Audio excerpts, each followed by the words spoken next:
সবাই এদিকে আসেন, সবাই এদিকে আসেন।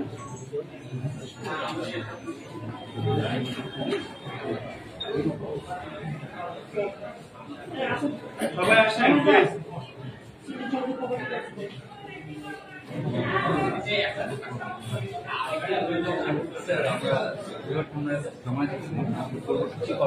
পূর্বঘোষিত কর্মসূচি ছিল মাননীয় প্রধানমন্ত্রীর তাৎক্ষণিক না, কিন্তু গতকাল থেকে যা যা ঘটেছে আমরা একটা অর্কেস্ট্রেটেড মনে করি।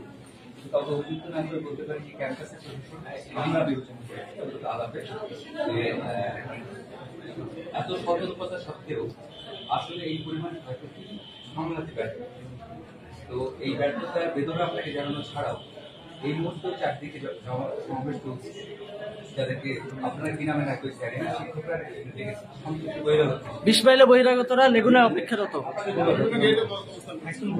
যেহেতু আমরা মনে করেছি গতকালকেও প্রশাসনের সদিচ্ছার অভাব ছিল, শিক্ষকরা আহত আপনি জানেন, আজকে অন্তত যাতে প্রশাসনের সদিচ্ছার অভাব না থাকে এবং কোনো আকার ইঙ্গিত থাকলেও তার থেকে স্বাধীনভাবে প্রশাসন তার শিক্ষার্থীদেরকে, যাদেরকে আমরা সাধারণ শিক্ষার্থী বলছি, আপনাদের দেওয়ার নাম আমরা জানি না, তো সাধারণ শিক্ষার্থীদেরকে যাতে বহিরাগত হামলাকারীদের হাত থেকে রক্ষা করতে পারেন সেই সদিচ্ছা যাতে আপনাদের হয় তার বিনতি।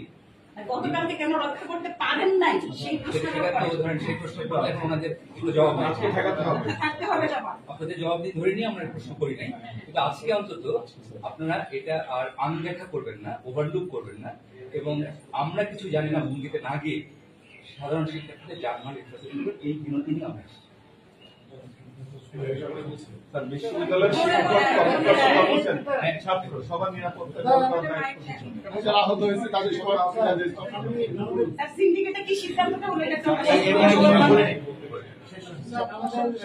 আগে কর্মসূচি হবে যে আমরা 11:30 থেকে শিক্ষক আমরা ওখানে আলোচনা হয়েছে, যেটা আপনার সাথে অল্পত্র আমার ফোনে কথা হয়েছিল যে আমাদের এনআই স্যারের চিকিৎসা ব্যবস্থা আমরা বিশ্ববিদ্যালয়ের সরকারি হয়ে তাকে চিকিৎসার জন্য ইন্ডিয়ার মেডিকেলে পাঠাতে হবে, কারণ আমরা বাংলাদেশের কোনো চিকিৎসা বিদেশে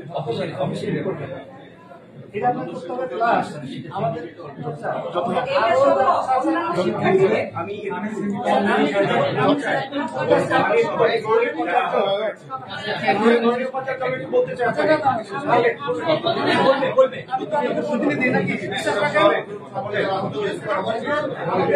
আরো অনেক শিক্ষক যেমন আমাদের প্রশাসন সহ আরো অনেক শিক্ষক ব্যথা পেয়েছেন, আহত হয়েছেন, স্প্রিন্টারের আঘাত আমাদের অনেক শিক্ষার্থী, আমাদের এমন একজন কর্মচারী যে তার দায়িত্ব পালন করতে যাচ্ছিল পানি পাম্প ঠিক করতে, তাকেও পুলিশ বেদম প্রহার করেছে।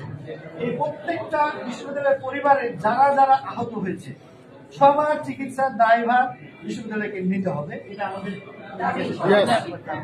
আরেকটা জিনিস, কালকে আমরা দেখেছি বিভিন্ন মিডিয়াতে বহিরাগত এসেছে ট্রাকে করে।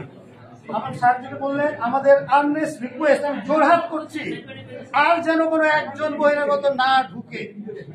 যদি একজন বহিরাগত আসে তাহলে এটার দায় দায়িত্ব প্রশাসনকে নিতে হবে। আমরা আজকে পর্যন্ত আপনাদের সহযোগিতার জন্য, কালকে রাত্রে আমি SMS করেছিলাম প্রক্টর